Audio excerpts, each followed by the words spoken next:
Hello, good morning, everyone. I'm just going to get my tech set up here really quick while people pop on. Hopefully, people can join me this morning. Happy Thursday. And day number 10 of February Heart Month here with us at Natural Heart Doctor. We're so excited. Been lots of good information we're reeling out to you guys over this month, so we just can't wait to share more. Good morning, Shelly from Arizona. Got some people tuning in. Great. So today's topic, day number 10, we're going to talk about how to get happy so that you can heal. So I have a little presentation for you guys as soon as we get more people on. Good morning, Becky. And we'll have some time for Q&A at the end if anyone wants to stick around, ask questions, hang out. Good morning, everyone. Okay. I'm going to dive right in, guys. Let me see if I can figure out how to share my screen here.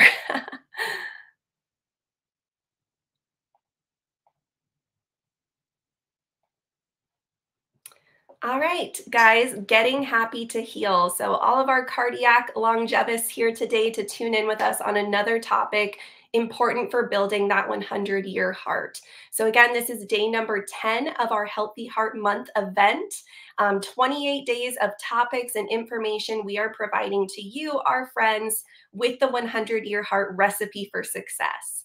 So I am Coach Christina here at Natural Heart Doctor, your home for the 100-year heart.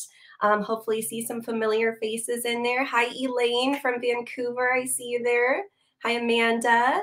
So good morning, everyone, and welcome. And again, today, this topic I want to share with you all is more about your perceptions of healing.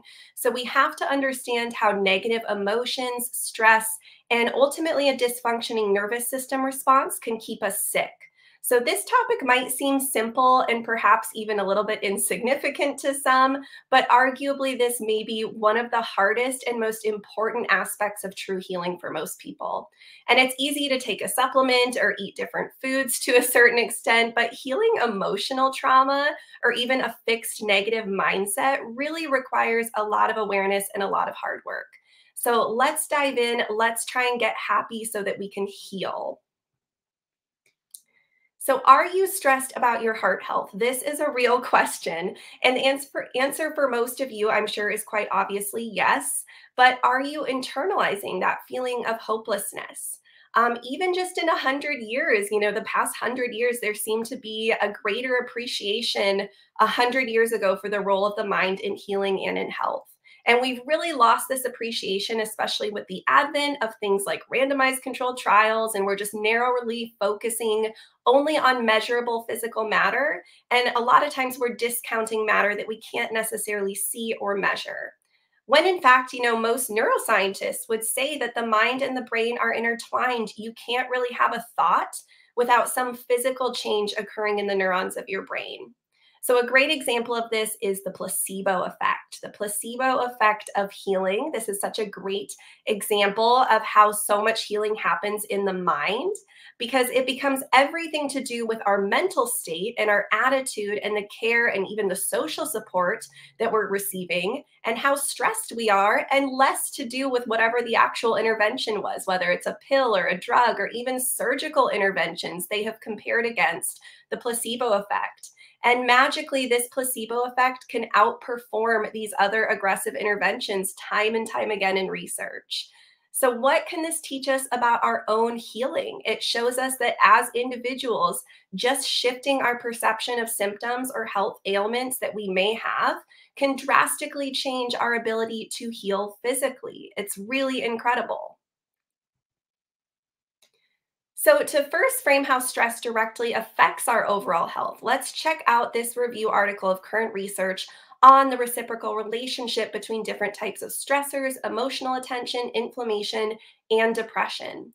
This review shows also the potential neurobiological mechanisms which are underlying all of these interactions going on here.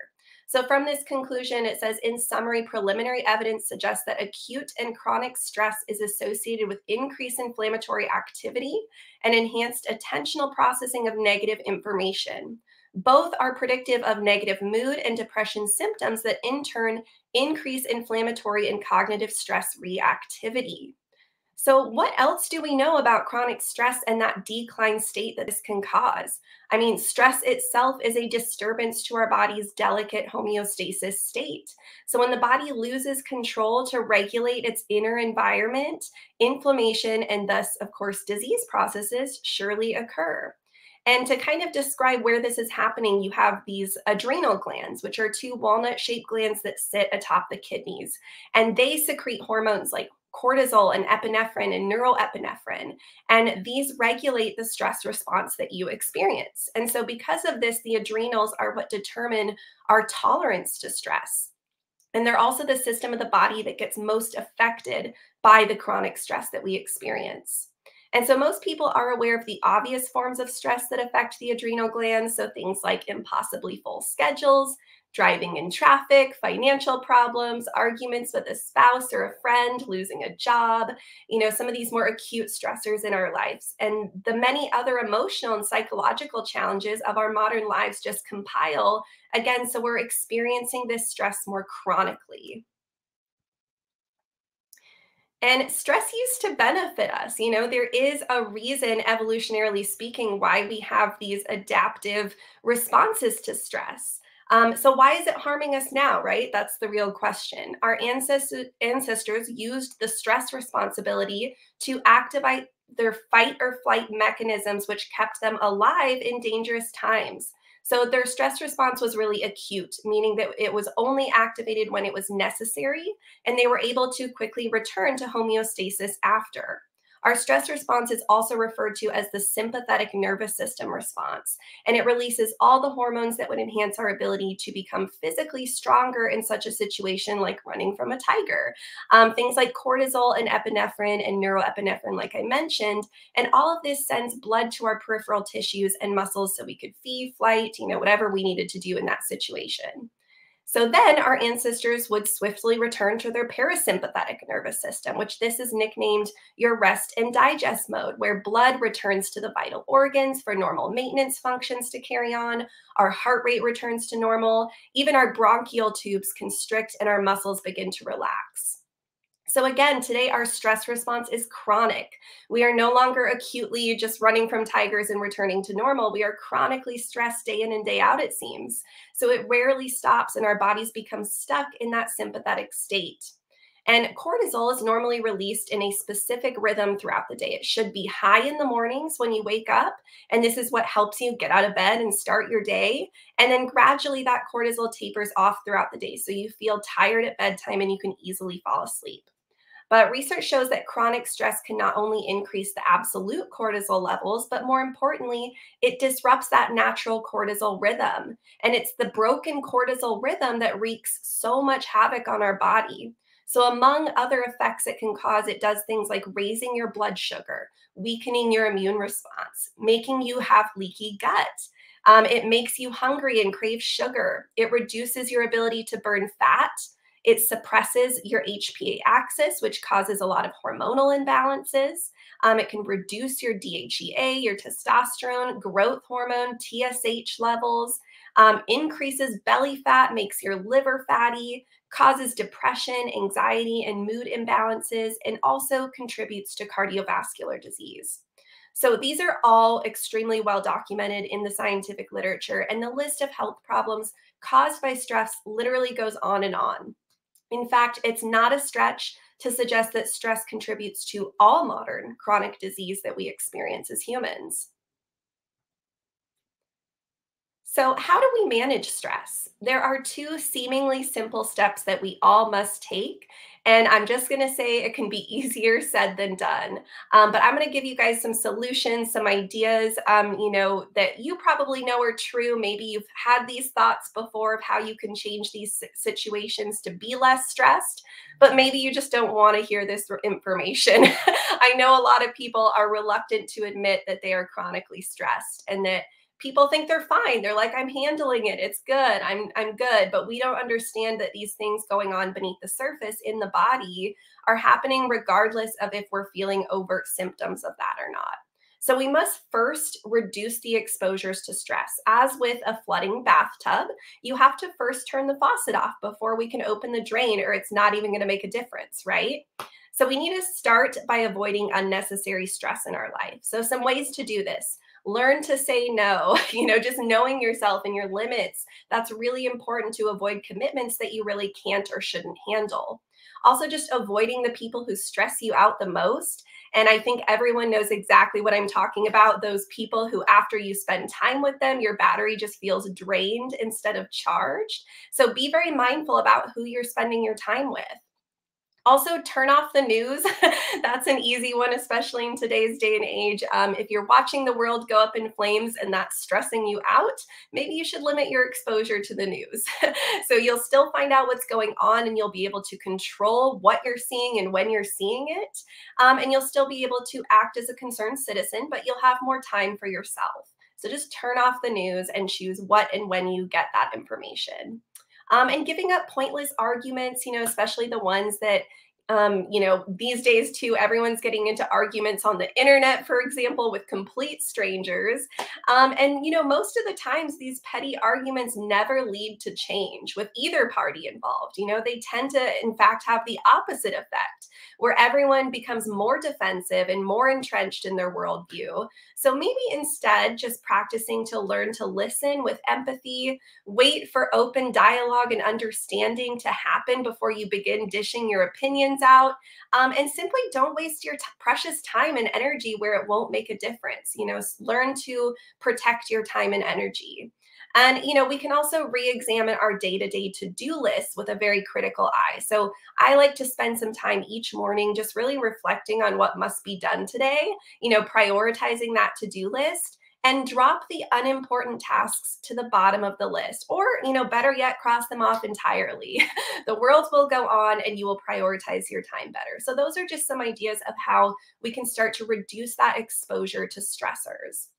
And there are also physical aggravants of stress to the body. So things like imbalances in blood sugar, gut imbalances, food intolerance or sensitivities, fatty acid deficiencies, and then also toxins. So we have many live videos this month coming to you daily on all of these topics. So keep this in mind as well in the total picture, that this is just one aspect of stress here. And this is more the emotional stress and psychological stress.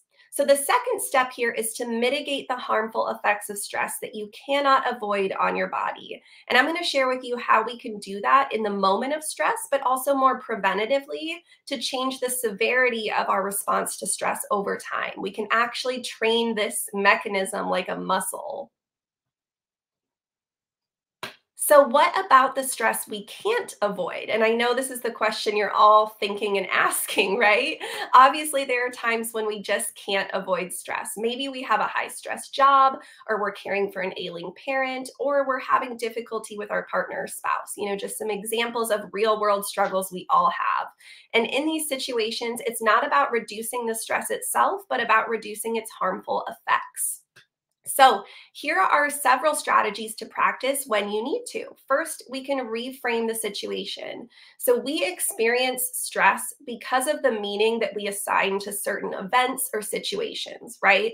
So sometimes changing our perspective is enough to relieve that stress that we're perceiving. So for example, if you're stuck in traffic, you could be envisioning this or thinking of this as a disaster, or it could be an opportunity for contemplation and solitude, or maybe just a good episode of the Natural Heart Doctor podcast. So reframe that situation and take control of it. Number two, lower your standards. And this is especially important for perfectionists out there, a lot of type A people who just, think everything has to be perfect before they can go on. Don't let the perfect be the enemy of the good. So let good enough be good enough sometimes. Number three, practice acceptance. A great saying borrowed from meditation experts is, all suffering is caused by wishing the moment to be other than it is. And many things in life are beyond our control. So learn to accept the things that you really can't change. Number four, be grateful always. Simply shifting your focus from what is not okay or maybe not enough to what you're grateful for and very appreciative of can completely change your perspective and even your mood and really relieve stress throughout your day. Number 5, cultivate empathy. So when you're in a conflict with another person, make an effort to connect with their feelings and needs. If you understand where they're coming from, you'll be less likely to react and take it personally.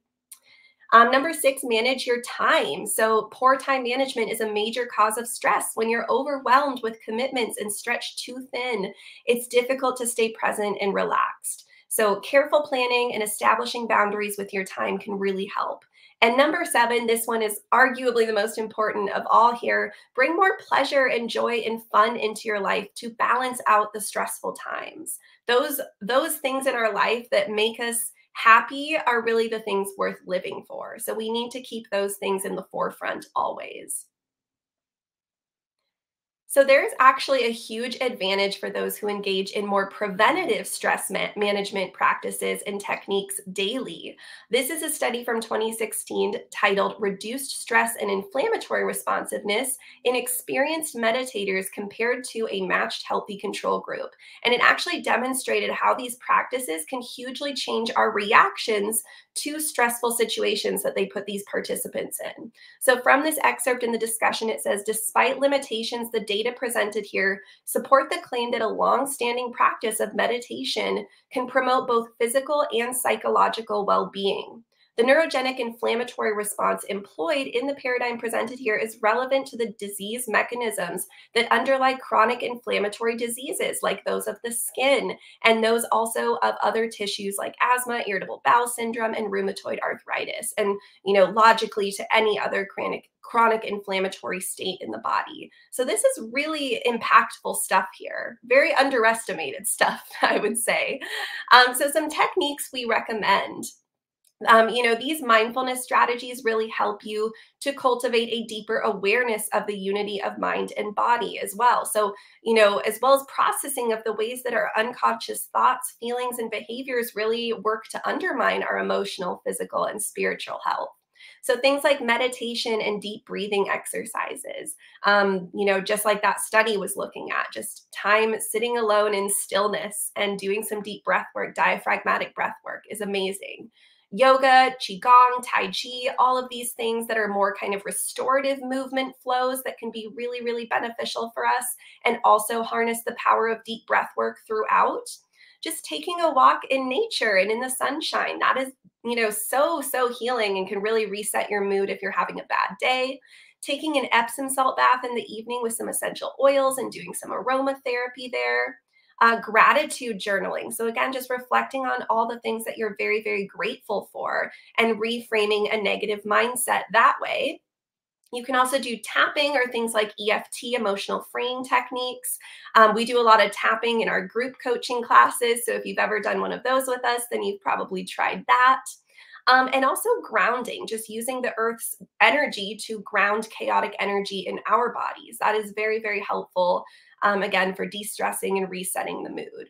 And all of these things can be very difficult at first, and I understand that. Many of us in today's modern age are outright uncomfortable with just sitting still or slowing down, and you will notice yourself at first fidgeting, having racing thoughts, and just feeling like you should be getting other things done on your to-do list, right? You're feeling guilty for just sitting still and doing nothing.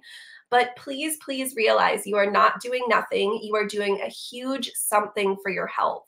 And it will be uncomfortable at first, but as with anything, mindfulness is a practice, and we have to show up to this practice daily to get better at it and to really reap the rewards, where this ultimately translates into better stress resiliency for us in stressful situations.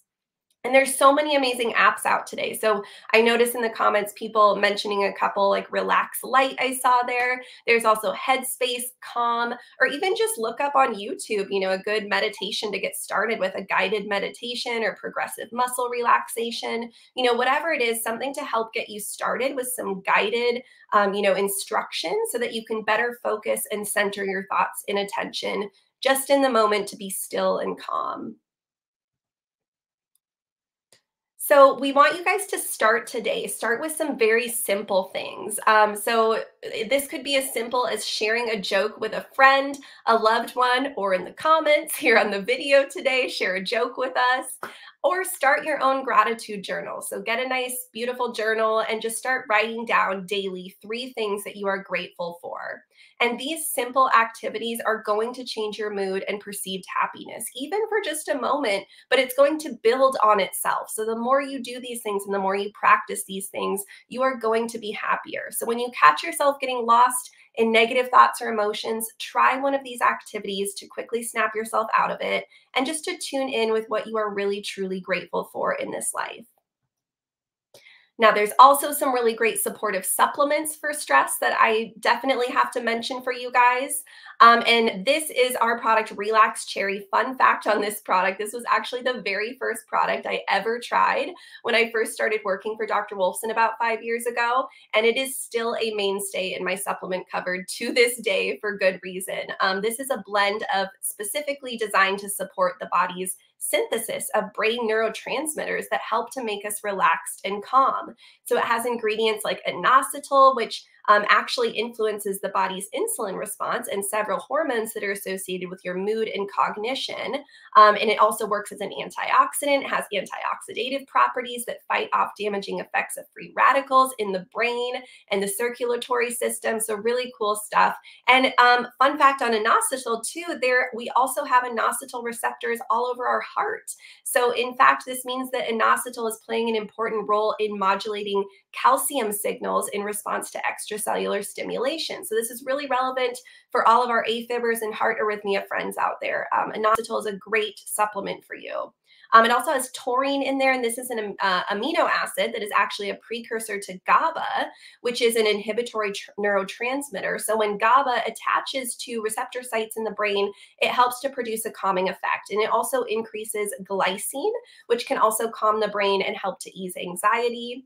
And then it also has GABA in there, which is gamma aminobutyric acid. And this is a neurotransmitter that inhibits the region of the brain where we react to stress, essentially. So it helps prevent us from generating inappropriate emotional and behavioral responses. So when we are chronically stressed, as a lot of us are, it can actually reduce our available GABA, and this contributes to the development of neuropsychological diseases, in fact. So GABA is really important. And it also has L-theanine in there, and this is a non-protein amino acid that's actually found in high amounts in green tea, and this can protect our brain cells and improve cognitive function, and it also helps to reduce cortisol levels and fosters a state of calm but attentive wakefulness. So I would recommend this product daily in times that you feel you're most stressed throughout the day to really combat the effects on your nervous system state. And I recently tried it actually with Pellegrino mineral water, and I gotta say that was a game changer. It tasted like cherry soda. You can also just mix this with water. You know, you can get creative with this, but it is really tasty. So this is one of our favorite products that just really combines a lot of those key ingredients for modulating stress. So we want you guys to remember, though, as we conclude today's talk, no medicine cures what happiness cannot. So no medicine, whether it's natural or conventional, can benefit you in restoring your health state without the unique ingredient of happiness. Only happiness can ultimately restore complete health and heal you from all types of wounds and suffering. And today's word of the day is dedicated. So if you are following along for our raffle, be sure to write that down in the monthly planner for today. We want you to fill out the monthly planner each day this month. So with these keywords, you're going to put those in the planner. And when you turn it into us at the end of this month, you're going to get a $50 gift card for anything from Natural Heart Doctor. And then 3 lucky winners will also win our triple toxin testing panel and a review with our amazing naturopathic doctor, Dr. Lauren Latanza. So we're super excited to offer that to you guys. And our team will be sharing later today a great blog for you all to check out covering 3 ways gratitude is good for your heart. So be sure to dive into that, further information on this topic, and continue enjoying all this amazing content we are bringing to you guys this month. I'm going to dive into the comments, answer any questions you guys have. Guys, please stay active in there today. I'll be hanging out with you guys there in the comments. And again, I'm Coach Christina here at Natural Heart Doctor, and I hope you each learned something or realized something important in this live today to build the foundation of your 100-year heart. Thank you for watching, and stay tuned all of this month for more.